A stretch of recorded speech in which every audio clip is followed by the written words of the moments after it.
See, money doesn't just buy you a better life, better food, better cars, better pussy. It also makes you a better person. How much money you make? I don't know, 70,000 last month. Get the fuck out of here. I'm serious. Yeah, no, I'm serious too. Seriously, how much money you make? I told you, 70,000. Well, technically 72,000 this month, something like that. You make 72 grand in 1 month. Yeah. There is no nobility in poverty. I have been a rich man and I have been a poor man, and I choose rich every fucking time. $22 million in 3 fucking hours!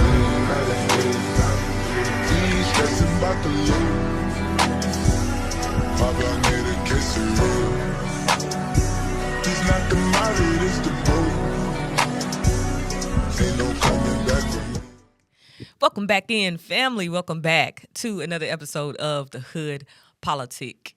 I am The Hood Politic.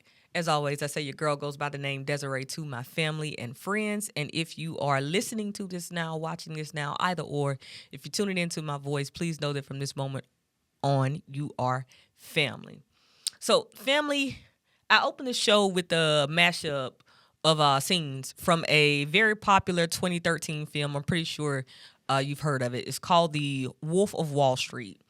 So the clip is essentially a mashup of scenes with the main character, Jordan, played by Leonardo DiCaprio. And it pretty much displays his lavish lifestyle as a stockbroker. So Jordan and his friends, as you'll see in the clip, or as you've heard if you listen to the audio recording of this, they are living their best lives, right? Now, it's some trouble along the way, of course, but, nothing that money can't really fix or resolve, right?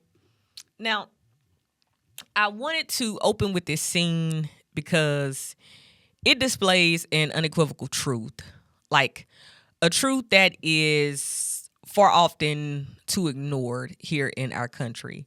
That truth that I'm referring to is social inequality. Now, social inequality in America is not a myth. Let's just start there. It's not a myth. The gap between luxury and hardship has never existed more plainly than it does in our present day, in our reality.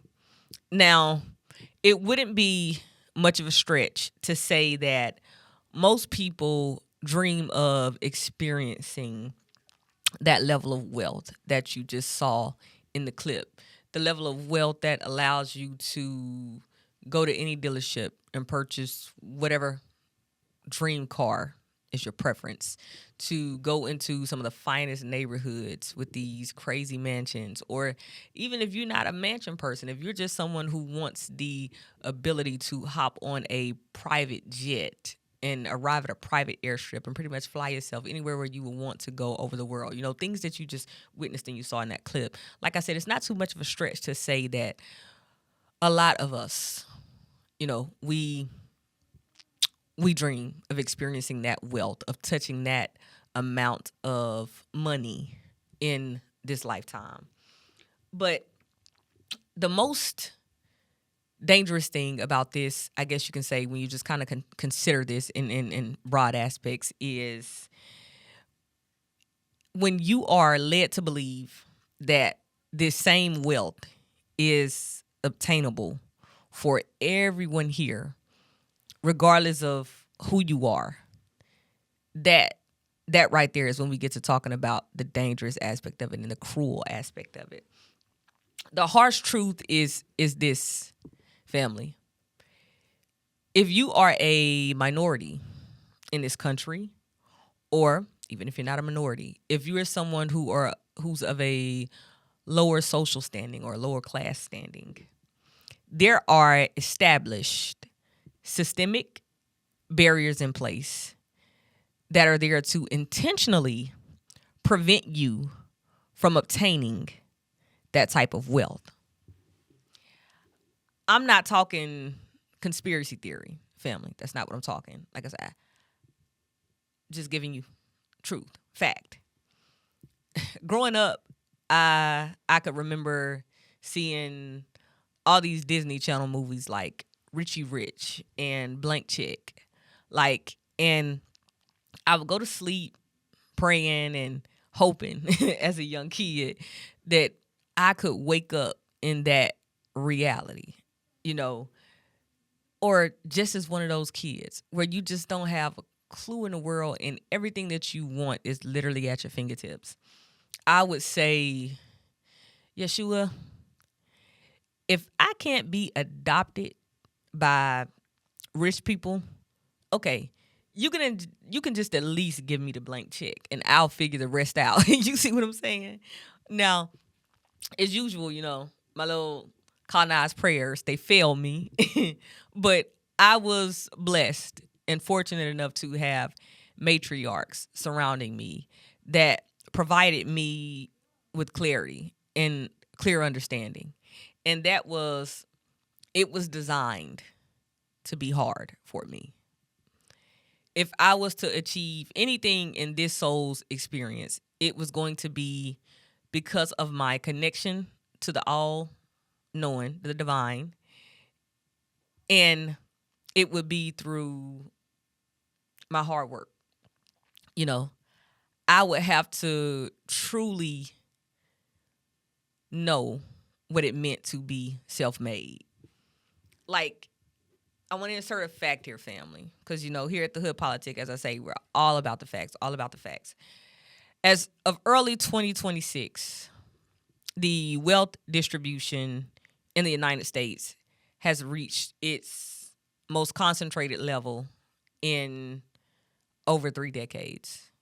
Like, we talking the most concentrated it's been since 30 years ago, family. Like, hell, I was barely even thought about almost 30 years ago. Yeah, you know, probably a lot of you as well. But according to the Federal Reserve, this is data taken from the end of 2025, the top 1% of households in the United States, they hold approximately 31.7% of all U.S. wealth. 31.7%.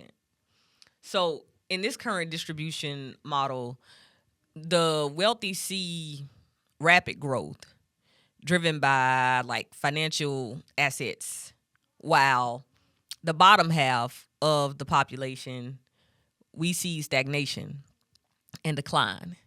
You know that saying where they say the rich get richer?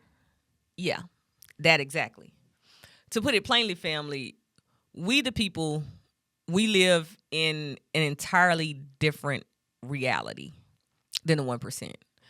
Now, of course, in the eyes of the wealthy, they would say they share the same experiences as the rest of us. But honestly, you have to be delusional to believe that. The top 1%, they can't tell you how much a gallon of milk costs. Most of them can't even tell you the price of a gallon of gas right now. They can't. They could probably give you metrics because they're probably owners of that source, but they don't live in the same reality that we live in. That's just a fact. Now, understand that it takes work to be successful at any level. Any level. It takes hard work to be successful. But it's a lot easier when you've been given a head start. You know what I'm saying? If you're not careful, you will find yourself comparing apples to oranges, as my late grandmother Mary would say. But every now and then, we need a reminder. So I want you to check out this clip right here from an interview with Errol Musk, the father of Elon Musk. Here he is right here. Check it out. You see, Elon and Kimball and Tosca, they grew up with me from a very early age. As I spoke to you earlier about, they only knew that they lived in a very fine home in Waterkloof. By the time they were 8 or 9 years, 7, 8, 9 years old, I had given up Mercedes-Benz cars. I had moved on to Rolls-Royce cars. So they only rode in Rolls-Royce cars, if you understand. They knew that if you wanted to go somewhere, you got into a twin-engined aeroplane that belonged to you, and you flew there. And then you landed on your airstrip, and you went to your lodge, if you understand. They weren't like other kids. And, you know, they'd been to, as I said, they learned to ski in Europe when they were still 10 or under 10 years of age, you know. So they lived what I would call a life that's not the life I led as a child. I never even had a bed until up to the age of 10. Never mind a bedroom. I never had a bed. I slept on a couch until I was 10 years old. My parents were too poor. We lived in 2 rooms in a boarding house in the immigrant section. I mean, you know, we weren't poor. Poor people were rich compared to us. So, I never had anything like that. So when you start like I did, you do get money and you start to think, well, I should keep this and spend it as slowly as possible. But when you grow up like Elon and Kimball, particularly Elon, with his sort of, you mentioned like Asperger's or whatever it is, you know, with a sort of different outlook on life, you know, what the hell? You make it, you can make it again. You know, you're never ever going to go down. You know, you're entitled, man. You're one of those who just gets it, you know, no matter what. And, you know, this is another term for it, shit floats, you know, or something like that. Sorry for that gross comment. But anyway, so they were not used to anything like that. To them, you know, hardship was when the Hilton ran out of fillet steak or something, you know. Family, no lie. When I first heard that clip, I had to replay it. Twin engine airplane, private airstrip, you say? Dropped off to school in a Rolls Royce. Okay. Growing up, the closest I ever came to a Rolls Royce was a Cadillac EXT. I'm just going to cut it to you plainly.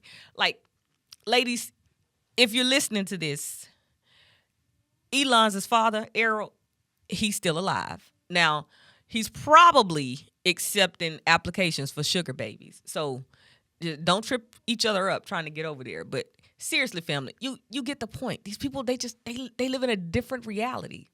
Now, men like Elon are born into generational wealth.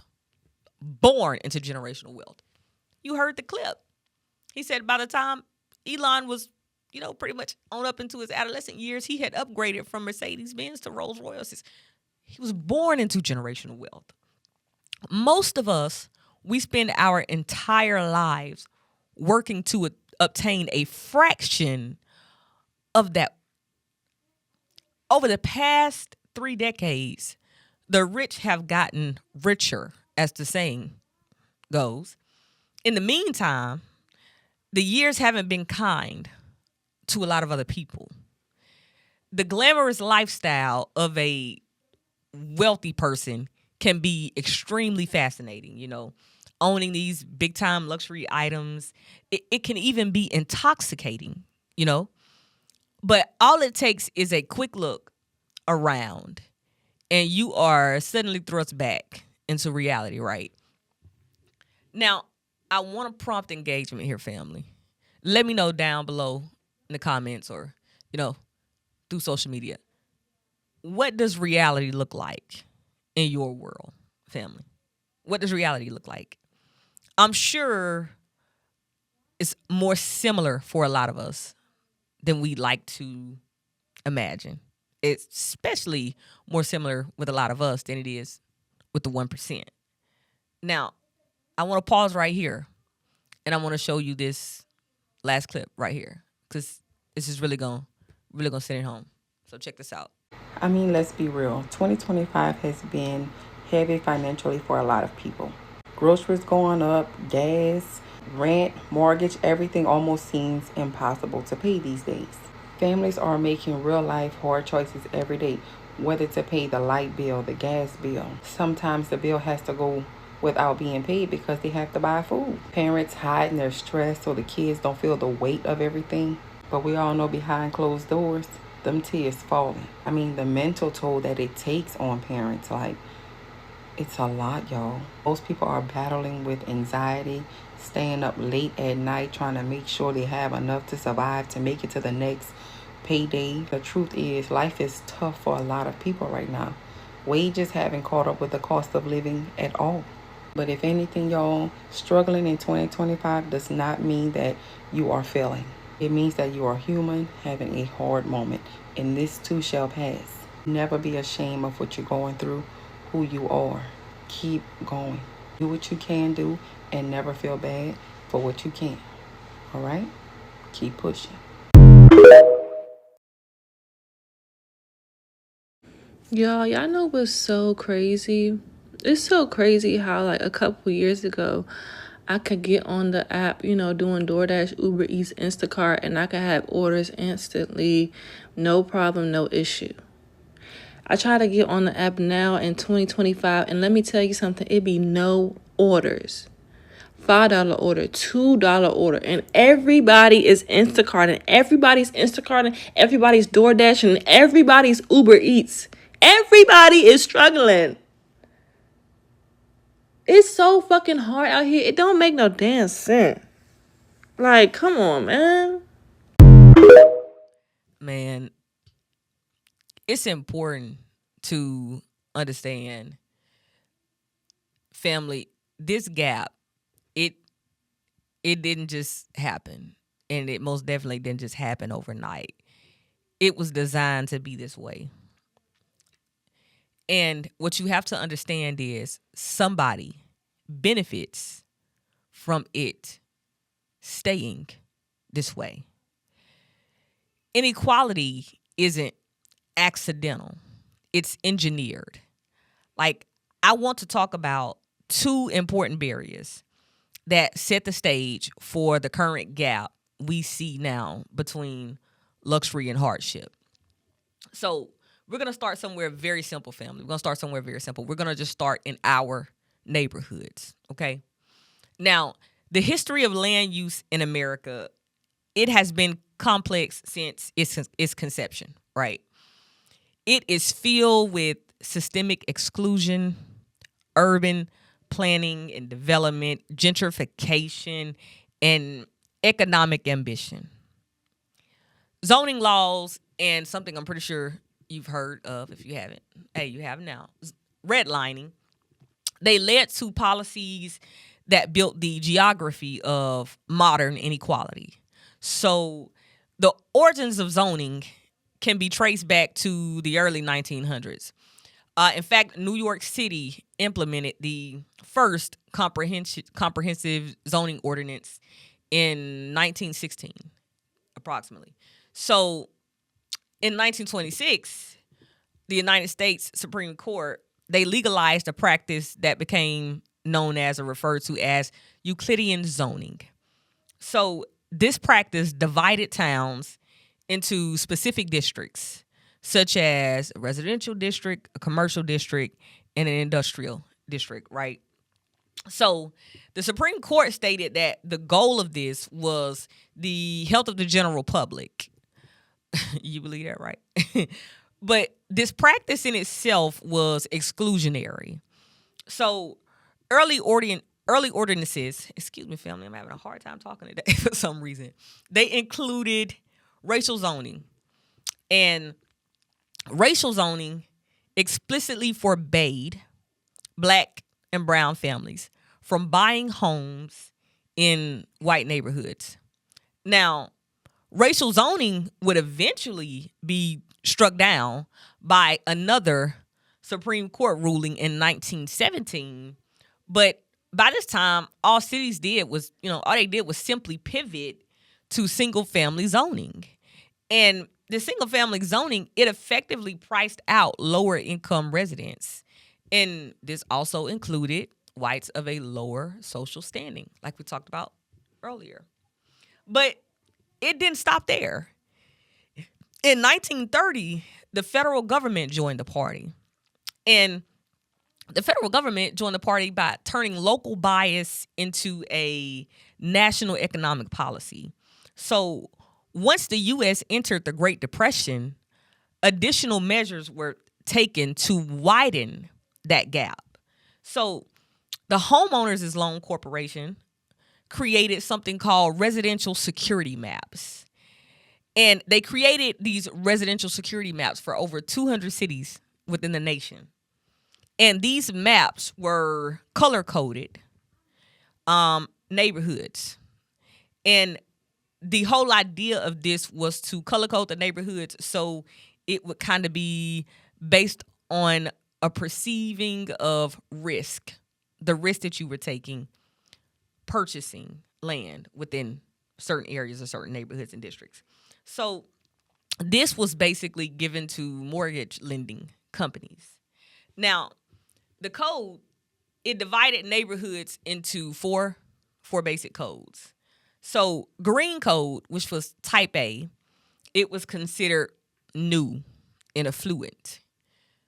You know, code for that, rich white people. Okay? The blue, type B, which was still desirable, right? Coded again. White people, maybe not wealthy, maybe not rich, but, you know, upper middle class white family, you know, they do well enough, right? Yellow, or type C, was declining. And then, of course, red, type D, which was hazardous. Now, I don't have to tell you what yellow, type C, declining, and red, type D, hazardous is. Okay, but if you must know, the yellow and the red represented immigrants and households of black families. But areas marked in red that were predominantly black, and areas marked in, you know, yellow, type C, declining, that were predominantly immigrant or lower income neighborhoods, they were denied federally insured mortgages. So this made it nearly impossible for residents there to build home equity. And in case you didn't know, family, home equity is the primary driver of generational wealth in our country. So these policies, they weren't just temporary fixes, you know, they enforced the geography of modern inequality. Now, to break it down in a way that's just easy to understand, you know, zoning and redlining policies, they are responsible for Stanley, a middle-aged financial employee who would be considered upper middle class, living next to Craig and his family, the Joneses, in the movie Friday. Now, Stanley woke up every single day. He could not believe that that was his current reality. Like, Stanley was tweaking. Every day Stanley woke up, he had to yell to tell someone to stay off his freaking grass. Now, real talk to family, these policies, they brought long-term consequences. So someone who's making the money of Stanley, how is it that you still living in what would be considered, you know, projects when you're upper middle class, zoning and redlining? That's how. But the first consequence being the wealth gap that this created for black families and for brown families, minorities in this country. Because black families especially, they were excluded from the post-World War II housing boom.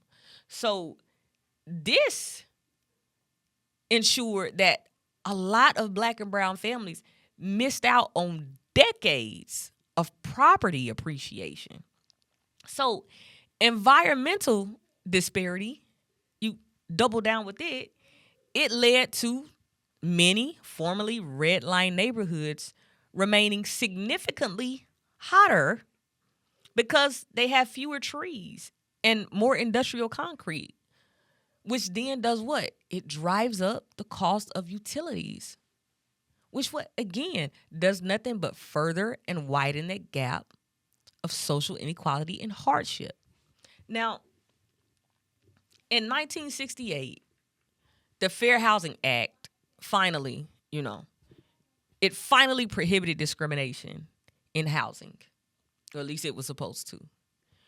But the Fair Housing Act of 1968, it couldn't reverse like decades of mistreatment and disinvestment in black and brown communities. I'll just end it on this note, family. Comparison is the thief of joy, okay? The wealthy wake up to a life filled with monetary value beyond a lot of our wildest dreams. But we value the things that money can't buy. You know, the things like the smile on your children's face when you pick them up from school, or the laughs you share with your loved ones as you are sitting around the table. The strength that lies inside us is greater than any of us could ever know. So I speak to you today and I say, activate it. Family, I want to do something different before closing. I want to kind of do a little bit of a call to action. And my call to action today is just wake up. Wake up and pay attention. In case a lot of you listening are unaware, the Supreme Court made a decision this week that pretty much, let's just put it short and simple, it gutted Section 2 of the Voting Rights Act. And what this is going to do, just quite honestly, is it's going to take it from being difficult to vote for a lot of people in this country to being impossible to vote for a lot of people in this country. And again, guys, I always say it. You've heard me say it so many times here on the show and on the platform. You're going to continually hear me say it. Your vote matters. Your vote is important. Regardless of the BS you may hear spewed and what they say, your vote is important. It matters. You matter. If you did not, they would not go through all of the leaps and bounds that they do to prevent you from having your chance to be heard. So my call to action today, family, is just wake up. Pay attention. Now, yes, I understand we all have life and there are things that are outside of our control. And sometimes it just gets a little hard to keep up with everything. But we have to think about, if we don't pay attention, what kind of world are we going to be leaving to our children? What kind of world will we be leaving to our nieces and nephews? And as a disabled veteran that gave this country some hard-earned years that I just cannot get back, understand me when I say, looking at the landscape, I'm worried. I'm more than worried because I don't see enough people paying attention. So that's my call to action, family. Wake up. Pay attention. A wise woman once said, Sister Act 2, if you want to be somebody, if you want to go somewhere, you better wake up and pay attention. And that's literally where we are right now, collective. That's where we are. So that's me included. Let's just do a better job of paying attention and not getting distracted by things that don't really matter. Okay? But as always, I want to say to you guys that I appreciate each and every one of you for taking the time out to listen to me here. I want you to know that it's not just you guys. It's not just you. I live in the same world as you. I live in a lot of the same reality as a lot of you. And it's not just difficult for you. You're not the only one hurting. You're not the only one stressed. You're not the only one overwhelmed. But what I do and what I tell myself is every day I wake up, I put one foot in front of the other, and I keep moving forward. So if you're in that place right now, just know every day is not going to be like this. Wake up, put one foot in front of the other, and let's keep moving forward. So, as always, guys, I got to shout out the content that I used in the episode. So the content used in this episode is courtesy of @Superwomanhood, all one word, unscripted, all one word. Superwomanhood unscripted on TikTok. It's at the Tay, Tay, Nicole, Nicole on TikTok as well. It's at Elon. Shouldn't even have to tell you how to spell that, but I will. ELON. Blunt, BLUNT on TikTok, all one word. And then it's at Flame, just how it's spelled, FLAME, X, just the letter X Films on TikTok, all one words, at Flame X Films. So as always, shout out to you guys for the content. Really, really appreciate it. Great content. Now, family, please, please, please remember to follow the podcast on all social media. Follow us on Substack, follow us on YouTube. We're on Instagram, we're on Threads. Like I said, please, please follow us, guys. And also, most importantly, like, share, subscribe, and please, please, please rate us. Rate us on Apple Podcasts, rate us on Spotify, rate us anywhere you guys, you stream the podcast, anywhere you listen to the podcast. But just know, guys, like I always say, always say, I wish divine peace upon you all. I want you to remember to stay safe, stay informed, and remember, culture moves people, but politics decide the outcomes. Peace.